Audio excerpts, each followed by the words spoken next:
The chamber was vast, designed to hold representatives from 850 species. Guan Park stood at the human podium, her hands resting on the smooth surface as she looked out at the assembled delegates. She had stood here 46 times before. Each time, she had made the same request. Each time, she had been denied. The air recyclers hummed quietly above her head.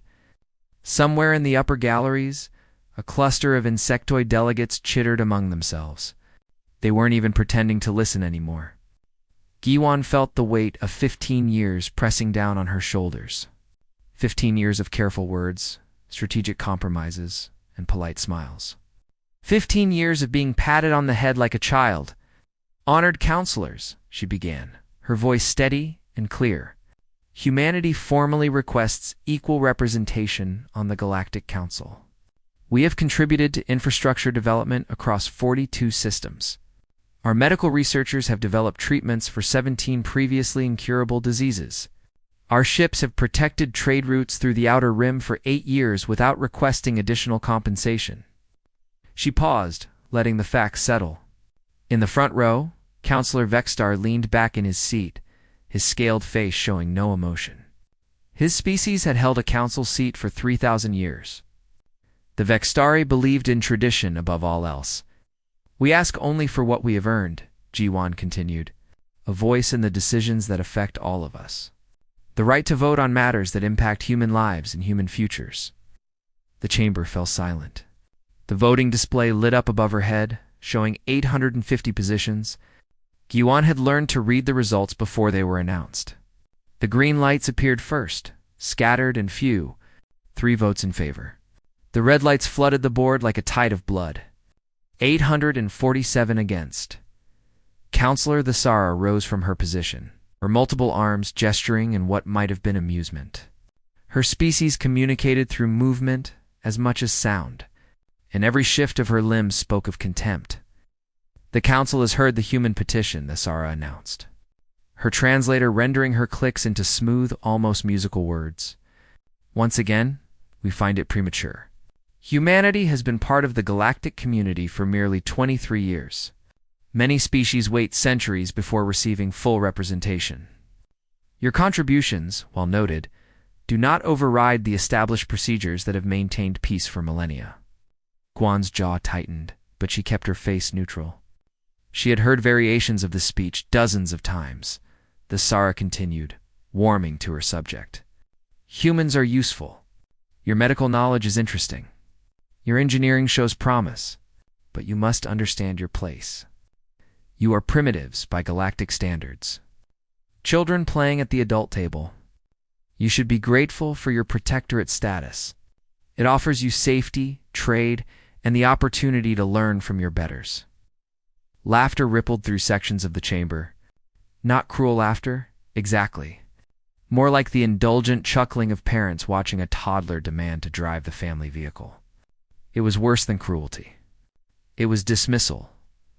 Giwan stood perfectly still. In her earpiece, she heard Captain Minho Kong's voice, transmitted from the human diplomatic ship in orbit. "Ambassador, we're standing by. Say the word." For 15 years, Giwan had swallowed her pride. She had smiled through insults. She had thanked them for their wisdom, even as they denied her people basic rights.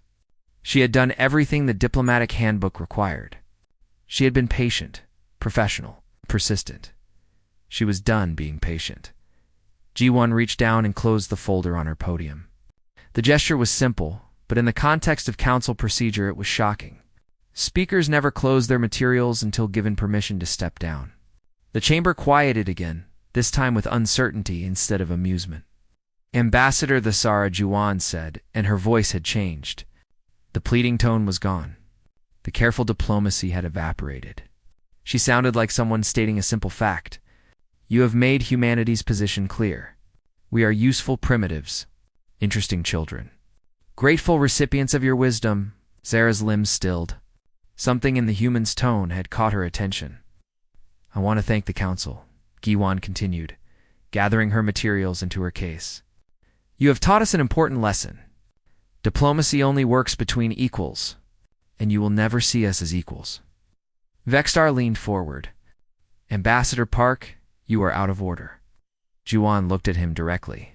In 15 years, she had never held eye contact with a counselor for more than a polite second.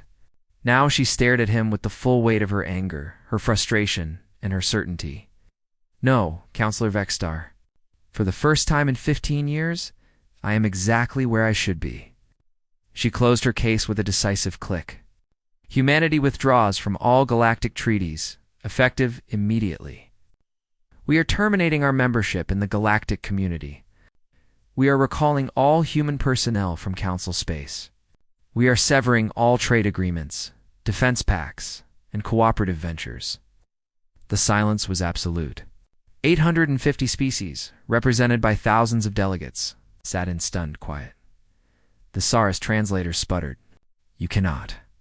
This is not. Ambassador, you are being emotional, irrational. This is why your species is not ready for council membership.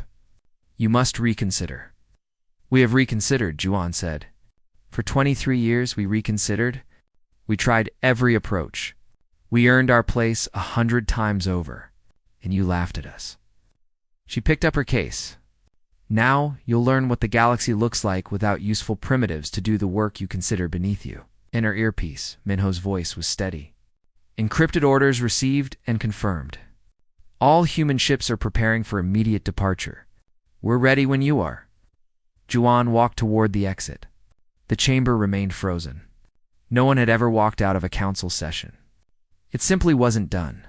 The protocols, the procedures, the traditions stretching back thousands of years had no provision for this.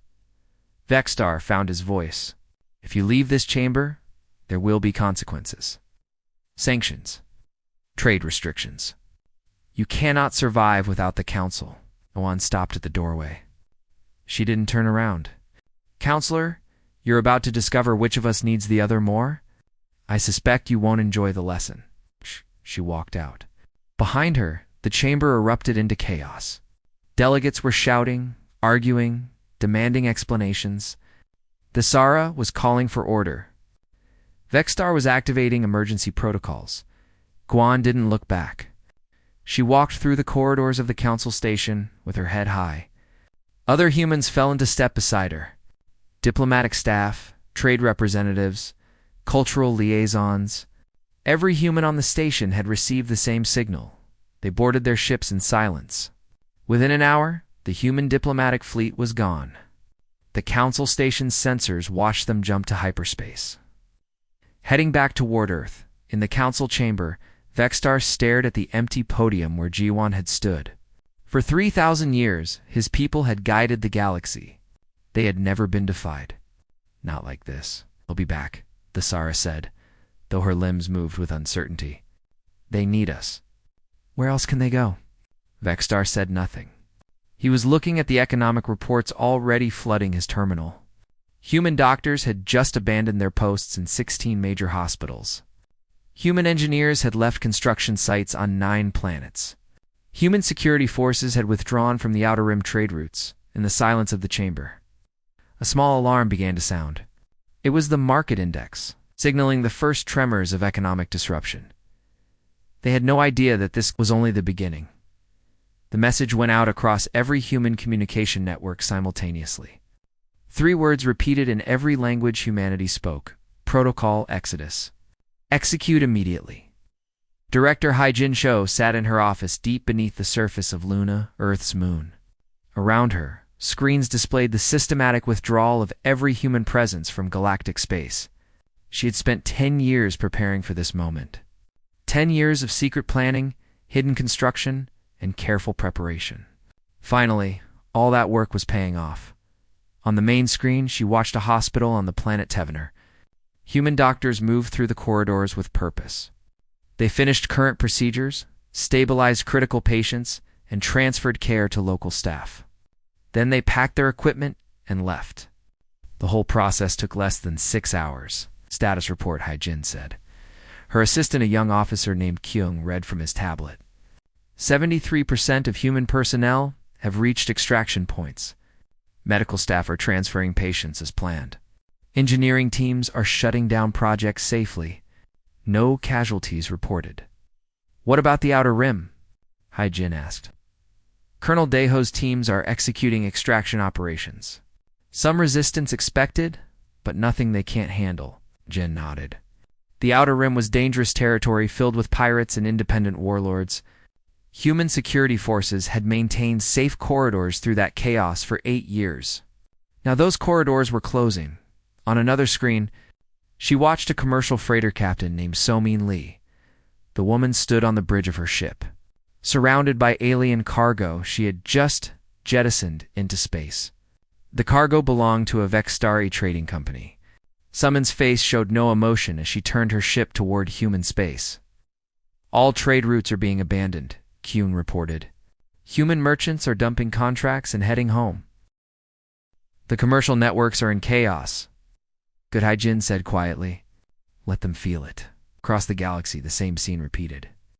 Human teachers left their positions at alien universities, their lectures half-finished. Human technicians abandoned repair stations, leaving equipment in various states of disassembly. Human farmers on agricultural colonies packed their equipment and departed, leaving crops in the fields. Every human contribution to galactic society simply stopped in the Kuiper Belt. Far beyond Neptune's orbit, something else was happening. Massive construction platforms that had remained dark for years suddenly blazed with light. So-Min Lee, chief engineer of humanity's secret shipbuilding project, stood in the command center of the largest platform. All shipyards are active, her second-in-command reported. Construction is proceeding on schedule. We'll have the first battle group ready in 3 months. So-Min looked at the designs on her screen. Ships unlike anything the galaxy had seen. The Galactic Council relied on technology thousands of years old. It worked, so they never innovated. They never had to. Humanity didn't have that luxury. Starting from nothing, human scientists had explored different principles, different approaches. The result was technology the Council couldn't even properly scan. What about the defense platforms? So-Min asked. Installing them around all human colonies. They'll be fully operational within the month. On the planet Rigel V, Colonel Daeho Shin led his team through the narrow streets of an alien city. They moved in silence, wearing armor that bent light around them. The aliens called this region the Disputed Zone. 3 criminal syndicates claimed control. Human civilians worked in the factories here, trapped when the diplomatic crisis erupted. Daeho's earpiece crackled. Target building identified. 17 humans inside. Light security. Move in, Daeho ordered. His team flowed through the building like shadows. The alien guards never knew what hit them. Non-lethal weapons, Daeho had insisted. This wasn't a war, not yet. They were just leaving. They were taking every human with them. 17 confused factory workers found themselves hustled onto a transport ship before they fully understood what was happening. Within an hour, they were in hyperspace, heading home. Daeho watched the planet shrink behind them. All teams report status. Team 2, successful. 23 civilians extracted. Team 5, successful. 41 civilians secured. Team 7, encountering resistance. Engaging. Daeho's jaw tightened. Team 7, authorization granted for necessary force. Get our people out. The responses came quickly. All teams successful. All humans accounted for. 0 casualties. On Earth, President Yemen Choi stood before a gathering of world leaders. The room was tense. Some of them thought this was madness. Abandoning the galactic community meant giving up advanced technology, lucrative trade deals, and the security of council protection, Mr. President, the European Union representative said carefully. Are we certain about this course? The economic impact will be severe. Yemen looked at her steadily. Director Cho explained our position. Hai-Jin's hologram appeared in the center of the room. For 10 years, we've been preparing for independence. We have hidden shipyards producing vessels with capabilities beyond Council technology. We have established trade networks with species outside Council control. We have stockpiled resources and developed our own supply chains. She brought up a star map. These systems, she highlighted several dozen, have already agreed to trade with us independently. They're tired of council control too. We won't be alone. But the military threat, another leader protested. The council has fleets. Ancient weapons. Ancient is the key word, Hyjin replied. Their weapons are powerful, yes, but they're predictable. We've studied them for 20 years. We know exactly how they work. She smiled slightly. They have no idea how ours work. On the Galactic Council station, Vexstar stared at incoming reports with growing horror.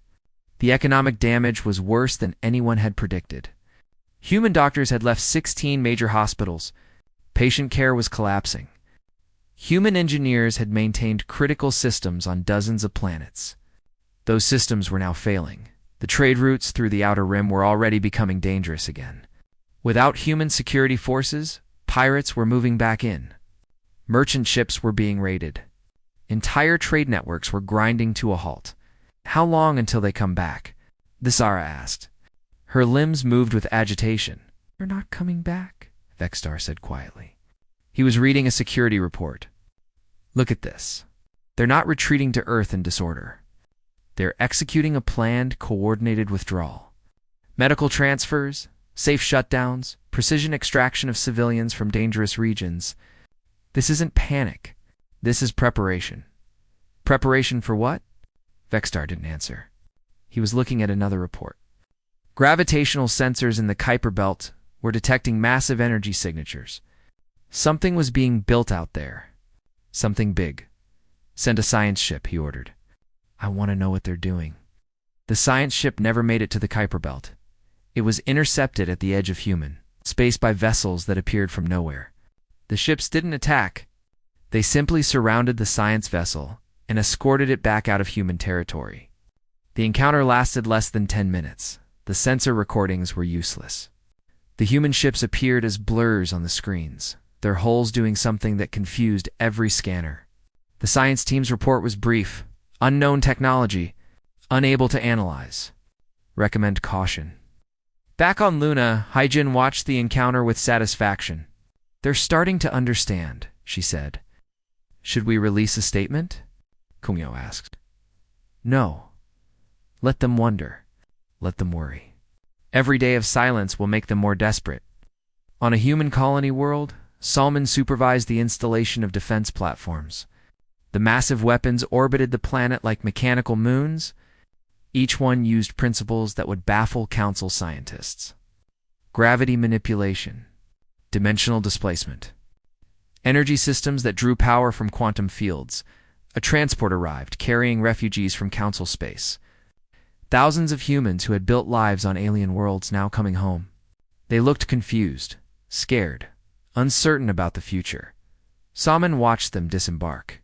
She knew that feeling. Uncertainty. Fear of the unknown. But she also felt something else. Pride. Determination. They had tried diplomacy for 23 years. They had been patient. They had been reasonable, and they had been preparing for this day the entire time.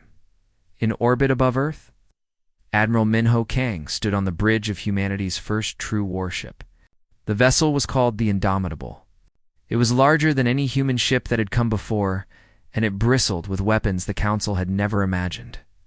All systems operational, his tactical officer reported. Weapons ready. Defenses active. We're ready for anything. Minho stared out at the stars. Somewhere out there, the Council was meeting, arguing, trying to figure out what to do about the humans who had dared to walk away. Let them argue, Minho thought. Let them debate. Every hour they waste is another hour we get stronger. The withdrawal was complete. Humanity had left the galactic community, and the galaxy was about to discover just how much they had relied on those useful primitives. 3 months had passed since humanity left the Galactic Council. 3 months of silence from Earth and its colonies. 3 months of growing chaos across the galaxy. Counselor Vexstar stood in the emergency session chamber, watching the economic reports scroll across his screen. The numbers were catastrophic. 17 major hospitals had closed their advanced treatment wings. They couldn't operate without human medical knowledge. 9 planetary infrastructure projects had collapsed. The human engineers who maintained them were gone. The Outer Rim trade routes were in complete chaos. Without human security forces, pirate raids had increased by 300%. Merchant ships refused to travel through those regions. Trillions of credits in trade had simply vanished. "This emergency session will come to order," Vexstar announced, though his voice lacked its usual confidence. The Sara stood, her limbs moving with agitation. "We must bring the humans back. The economic damage is unsustainable. My homeworld's medical system is on the verge of collapse. Millions could die." "They will return," another counselor said.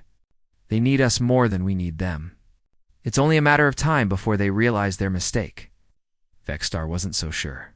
He had been studying the human withdrawal. It was too organized, too precise. They had planned this. For years, possibly. "I propose we issue sanctions," the Sara said. "Freeze human assets. Restrict their access to galactic trade networks. Force them to negotiate. Sanction them with what?" Vexstar asked quietly. "They've already left our trade networks. They've withdrawn from all treaties. What leverage do we have?" The chamber fell silent. It was a question no one wanted to answer. On Earth, President Yemen Choi sat in his office, reviewing the same reports the Council was seeing. The galaxy was suffering. He felt some regret about that. Humans weren't cruel by nature. They didn't enjoy causing pain, but they were done being stepped on. "Mr. President," his communication director said, "the Council has issued an official statement. They're demanding our return and threatening sanctions." Yamin smiled slightly. "Sanctions? How exactly do they plan to sanction people who want nothing from them?" He stood up. "Prepare a galactic broadcast. It's time we responded." An hour later, every communication network in the galaxy carried the same message. President Yemen's face appeared on billions of screens, translated into thousands of languages. "People of the galaxy," he began. 3 months ago, humanity withdrew from the Galactic Council. We did this after 23 years of trying to earn equal treatment through diplomacy. We were told we were too primitive, too young, too inferior to deserve a voice in our own future." He paused, letting that sink in. "The Council has now issued sanctions against us. They threaten to freeze assets and restrict trade. I want to make something clear. You cannot sanction those who owe you nothing. Humanity is no longer interested in diplomacy with the Council. We are no longer interested in begging for scraps from their table." Across the galaxy, people watched. Some with anger, some with shock, many with growing fear. However, Yemen continued, "We are interested in relationships with individual species. Any government that wishes to establish direct trade agreements with humanity may contact us through independent channels. We will negotiate as equals or not at all." The broadcast ended. The galaxy erupted in response. On the Council station, Vexstar felt something he hadn't experienced in 3,000 years of Vexstari. Dominance, fear. The humans weren't coming back. They didn't need to come back. And the Council was powerless to make them. "We need to show them we're serious," the Sara insisted. "Send an enforcement fleet. Remind them of their obligations." "Their obligations?" Vexstar repeated. "They have no obligations. They've terminated all agreements. Then we create new obligations. By force if necessary." Vexstar looked at her. "You want to start a war?" "I want to restore order. The humans are disrupting galactic stability. That gives us authority to intervene."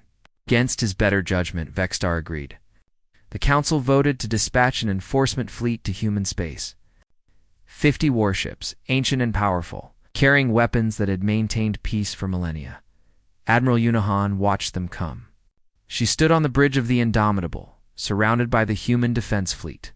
20 ships, gleaming and new. Designed with technology the Council had never bothered to develop. "They're transmitting," her communication officer reported. The Council fleet commander appeared on screen. A proud, decorated officer from a warrior species. "Human vessels, you are ordered to stand down and accept Council authority. Your government has violated galactic law by abandoning its treaty obligations." Una studied him calmly.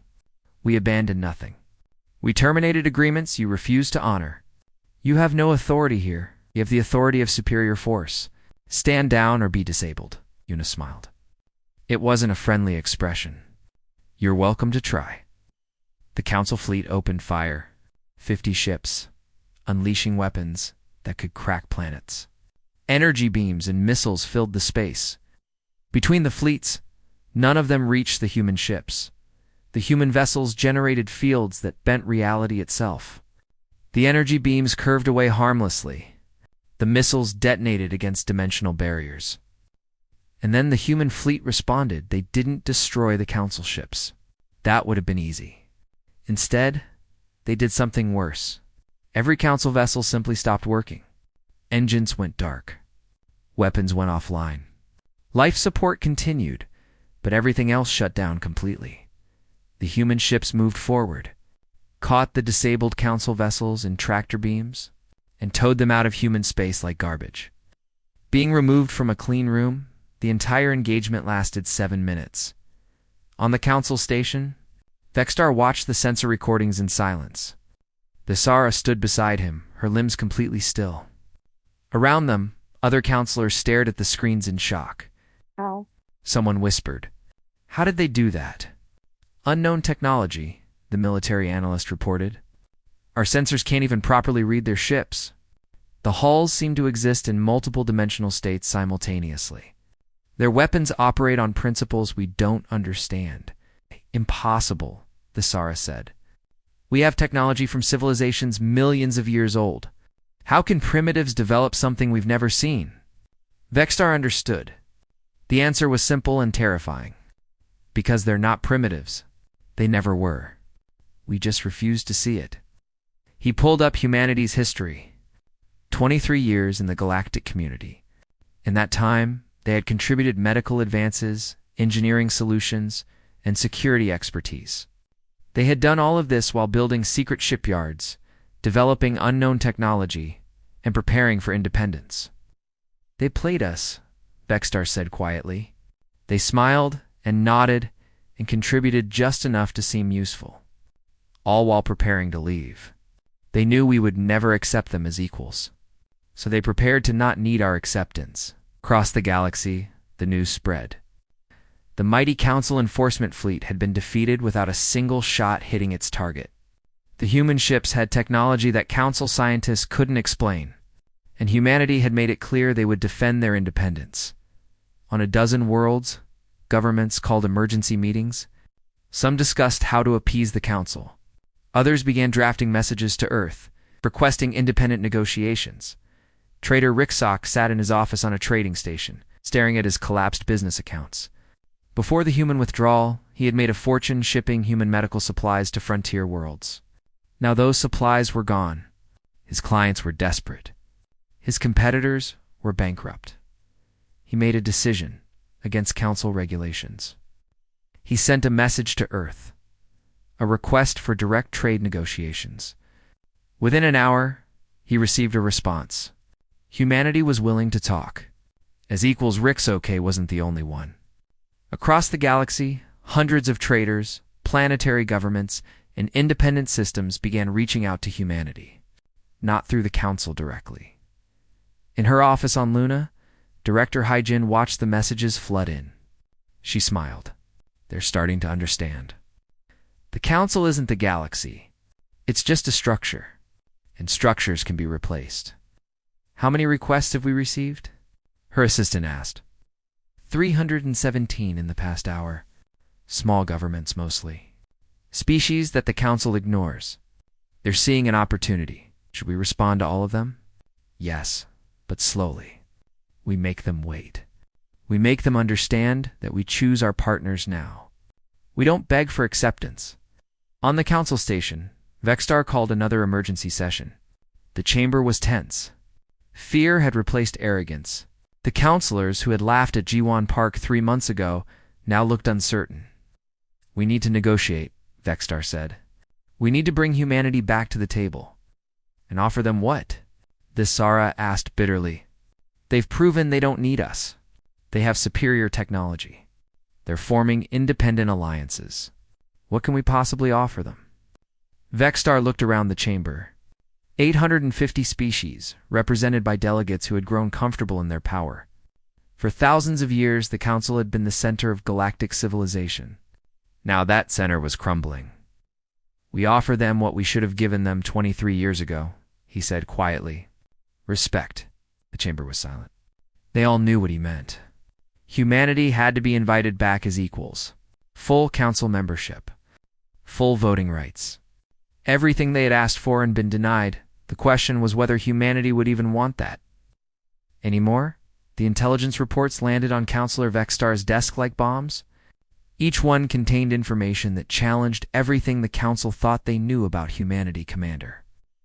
Inzio Bay sat in a secure facility on Mars, monitoring the galaxy's intelligence networks.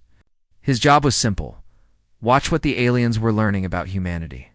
And more importantly, watch what they weren't learning. "They've dispatched 17 intelligence-gathering missions to human space," his analyst reported. All turned back at the border. No hostile action, just firm refusal of entry. Incio nodded. And their infiltration attempts failed completely. They can't distinguish humans visually from their own files. They don't understand our encryption. Their spy networks in human territory have gone dark. Good. Keep it that way. Across the galaxy, alien intelligence agencies were discovering a troubling truth. They knew almost nothing about humanity. For 23 years, humans had lived among them, worked in their hospitals, built their infrastructure, protected their trade routes. And the whole time, the aliens had learned nothing important. They didn't know how many ships humanity had. They didn't understand human technology. They couldn't predict human strategy. The useful primitives had been a complete mystery the entire time. On the planet Kravos, scientist Yoonji Kim gave an interview to an independent news network. The reporter was from a small species that had never held a council seat. They were tired of being ignored. "Dr. Kim, how did humanity develop technology that the council can't understand?" The reporter asked. Eung smiled. "It's simple, really. The council has technology from ancient civilizations. Very advanced technology. It works perfectly, so they never questioned it. They never asked, why does it work this way? Or could it work differently?" She pulled up a holographic display. "Humanity started from nothing. We had to figure everything out ourselves. We asked questions the council never thought to ask. We explored principles they never considered. The result is technology based on completely different foundations.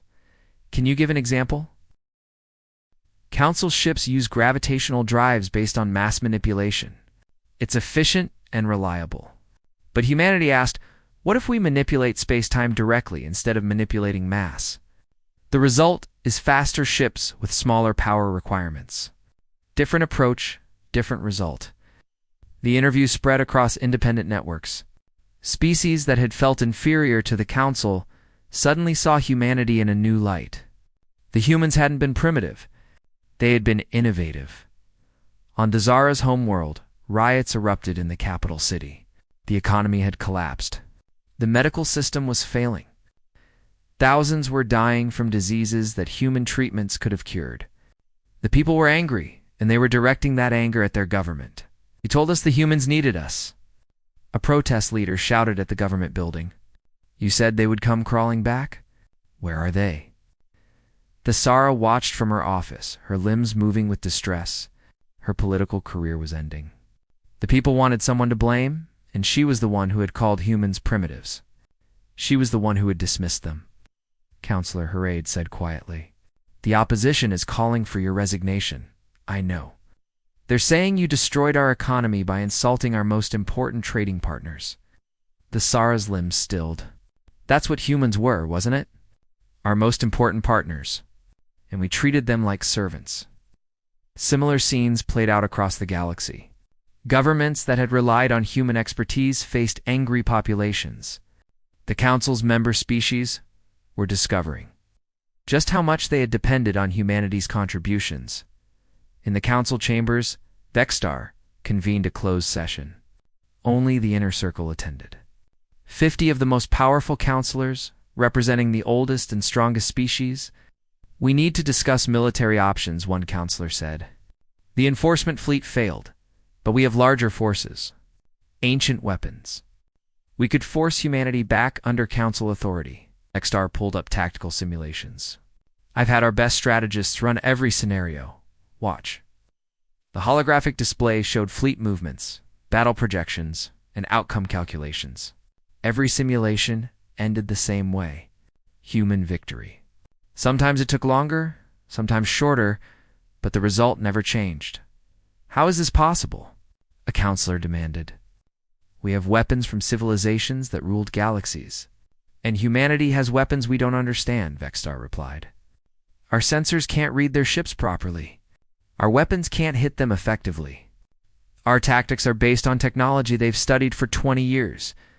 They know exactly how we fight. We have no idea how they fight. He closed the simulation. Gentlemen, we need to face reality. A military solution is not viable. We would lose, and we would lose badly. The chamber was silent.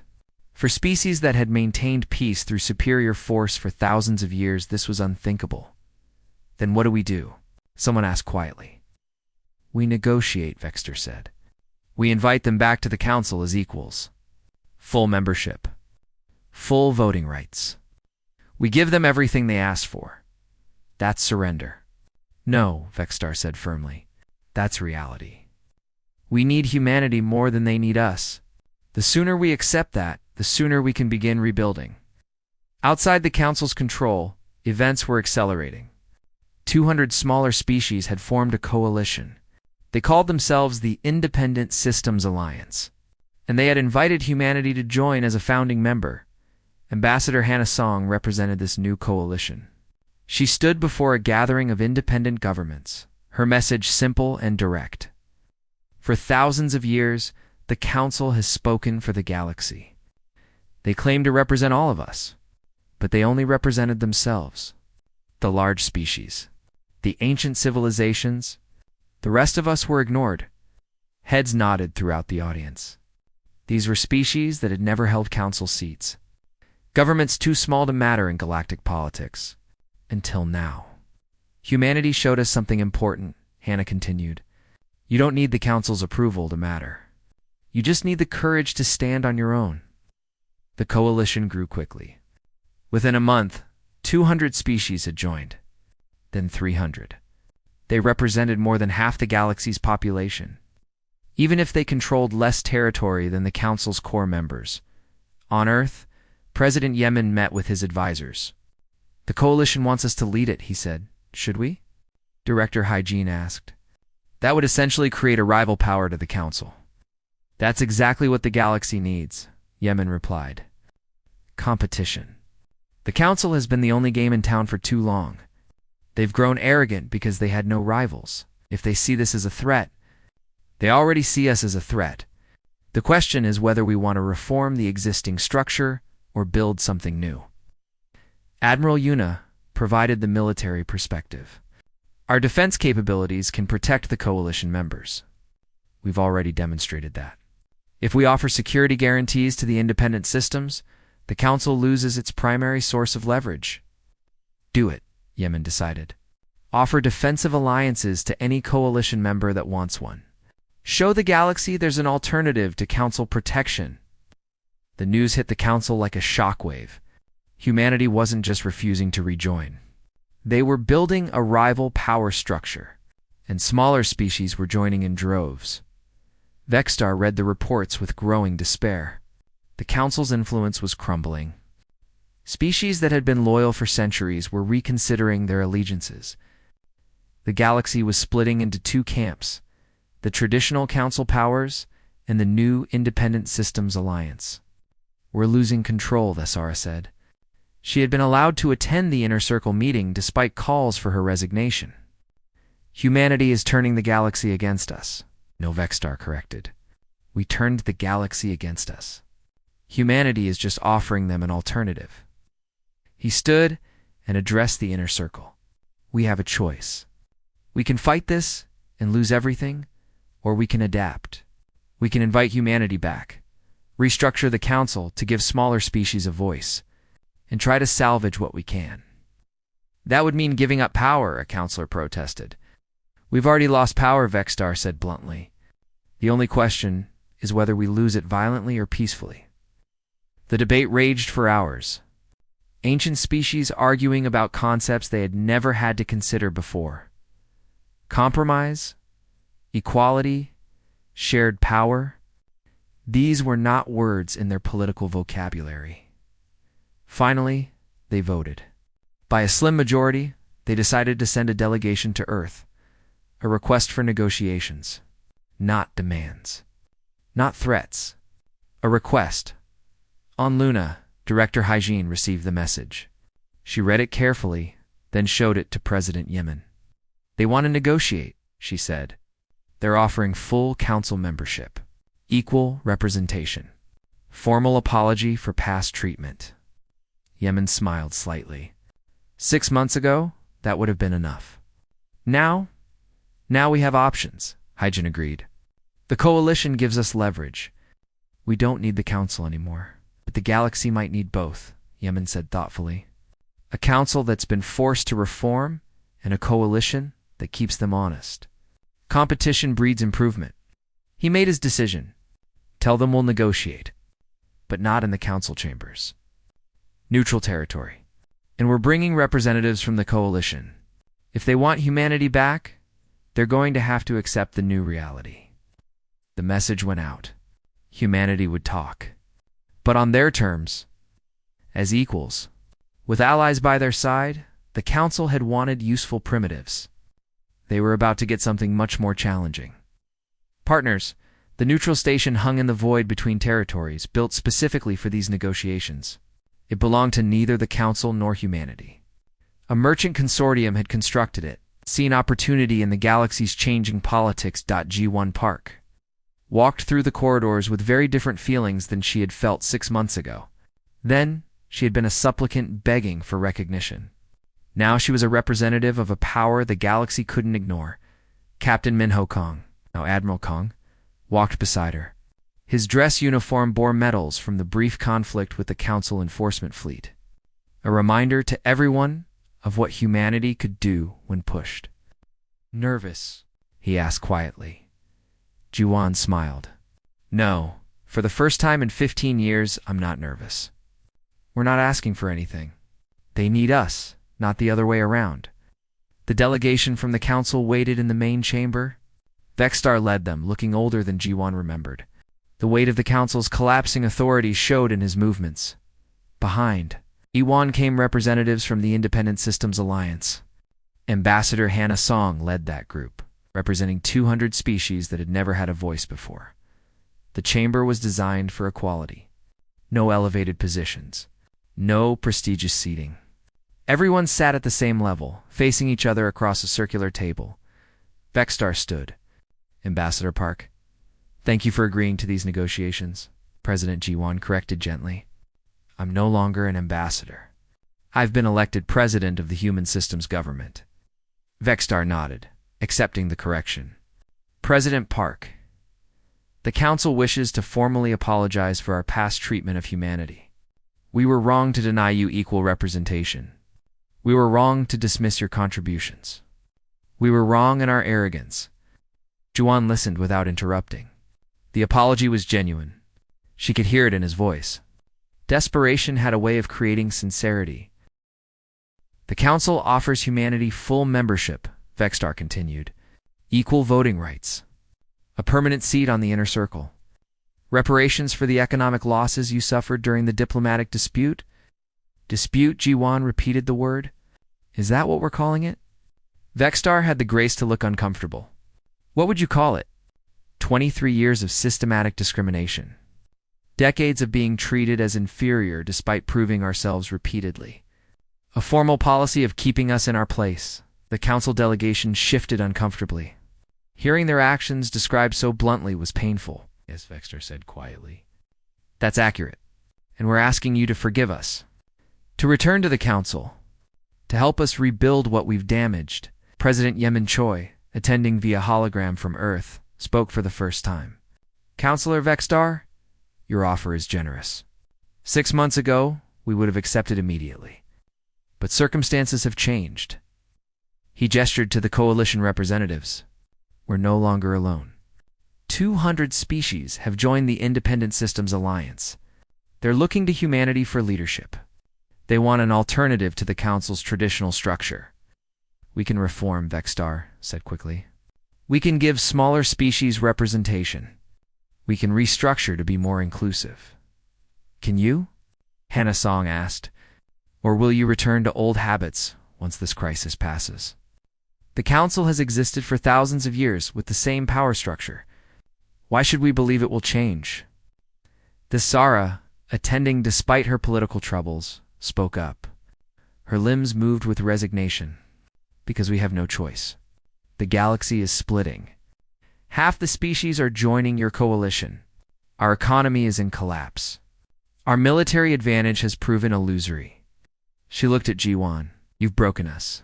Whether you intended to or not, Guan felt a moment of sympathy. The Sara had been arrogant, yes. Dismissive and condescending. But she had also been a product of a system that taught those attitudes. Breaking that system meant hurting people like her. We never wanted to break you, Juan said. We wanted you to see us, to respect us, to treat us as equals. And now you have the power to destroy the Council entirely, Vexter said. With your coalition, your technology, your alliances, you could replace us completely. The chamber fell silent. Everyone knew it was true.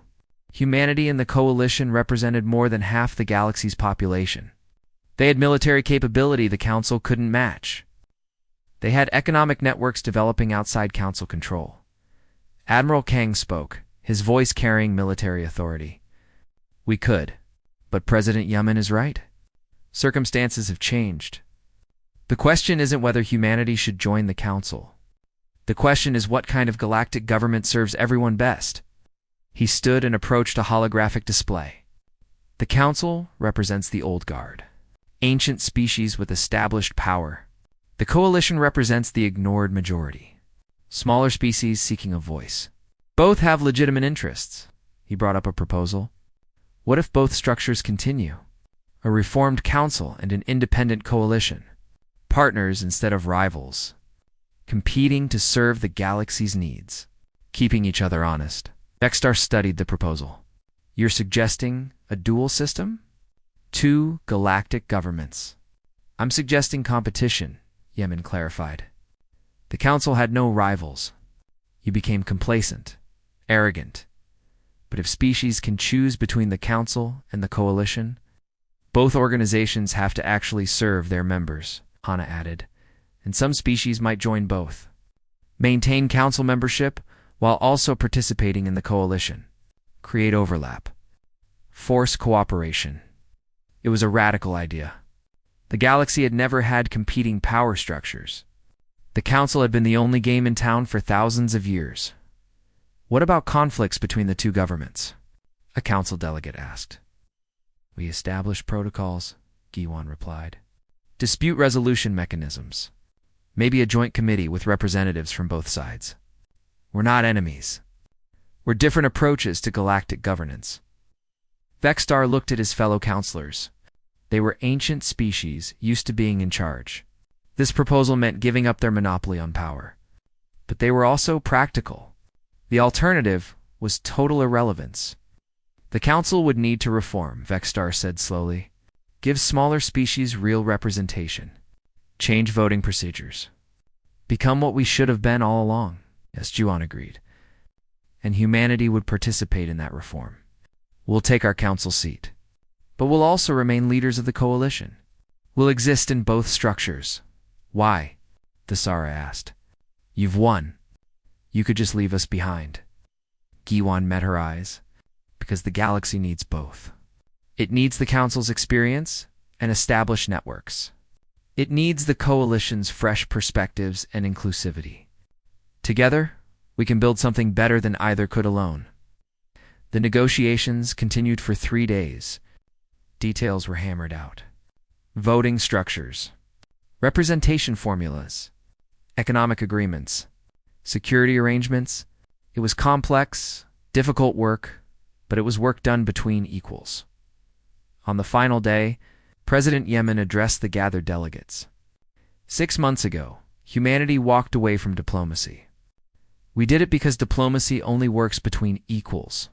As long as the Council saw us as inferior, no amount of talking would change anything. He paused, looking at each faction. Now we're equals. Not because you decided to grant us that status, but because we claimed it ourselves. We built our own power, our own alliances, our own future. Some might see this as humanity's victory over the Council, he continued. But that's not how we see it. We see this as the galaxy's victory over stagnation. The Council is reforming. The coalition is rising. Competition will drive both to be better. Vexstar stood. The Council accepts these terms. We will reform our structure. We will give humanity and the coalition species equal representation. We will compete for the privilege of serving the galaxy. Anna stood as well. The Independent Systems Alliance accepts. We will work with the Reformed Council while maintaining our independence. We will prove that smaller species have value beyond what the old system recognized. Guan stood last, and humanity accepts. We will take our place in the Council. We will lead the coalition. We will bridge both worlds, because we learned something important over these past 6 months. She looked around the chamber. True strength isn't about military power or technological superiority. It's about knowing your worth and refusing to accept less than you deserve. We stopped asking for respect and started demanding it. The galaxy had to respond. Agreements were signed. Humanity joined the Galactic Council as full equals. The Independent Systems Alliance was formally recognized as a legitimate galactic government. Protocols for cooperation between the two structures were established. As the delegates prepared to leave, Vexstar approached Juwan privately. I owe you a personal apology, President Park. When you walked out of the council chamber 6 months ago, I thought you were being emotional, irrational, and now I understand you were being strategic. You knew we would never change until we had to. So you made us have to. Guan nodded. I spent 15 years trying to reason with you, trying to earn your respect through patience and contribution. It never worked. So I tried something different, walking away. Walking away, she confirmed. Sometimes the only way to be heard is to stop talking. Vexstar looked out at the stars. The galaxy will never be the same. No, Guan agreed. It will be better. Or at least it will have the chance to be better. Competition breeds improvement. Multiple perspectives create better solutions. The old system was dying. We just helped it along. Admiral Kung joined them, his uniform crisp and professional. The fleet is ready to escort our delegation home. Home, Juwan smiled at the word. For 23 years, humanity had tried to make galactic space feel like home. They had tried to belong to a community that didn't want them as equals. Now, they had their own space, their own alliances, their own power. They belonged to the galaxy on their own terms. Let's go home, she said. The human delegation departed the neutral station. Behind them, council delegates began the long process of reform. Around them, coalition members celebrated their newfound voice. Ahead of them, the future was uncertain. 2 galactic governments would compete and cooperate. Old powers would have to share influence with new voices. The comfortable certainties of thousands of years were gone, but Jiwan felt hopeful. Change was hard. Change was messy. But change was necessary. Humanity had tried diplomacy for 23 years. It had failed. Then they had abandoned diplomacy, and in doing so, it had created the conditions where true diplomacy could finally begin. The galaxy was learning what humanity had known all along. Respect isn't given, it's earned. And sometimes earning it means standing up, walking away, and refusing to come back until you're treated as you deserve. The Galactic Council had panicked when humanity abandoned diplomacy, but they had learned. They had changed. They had grown.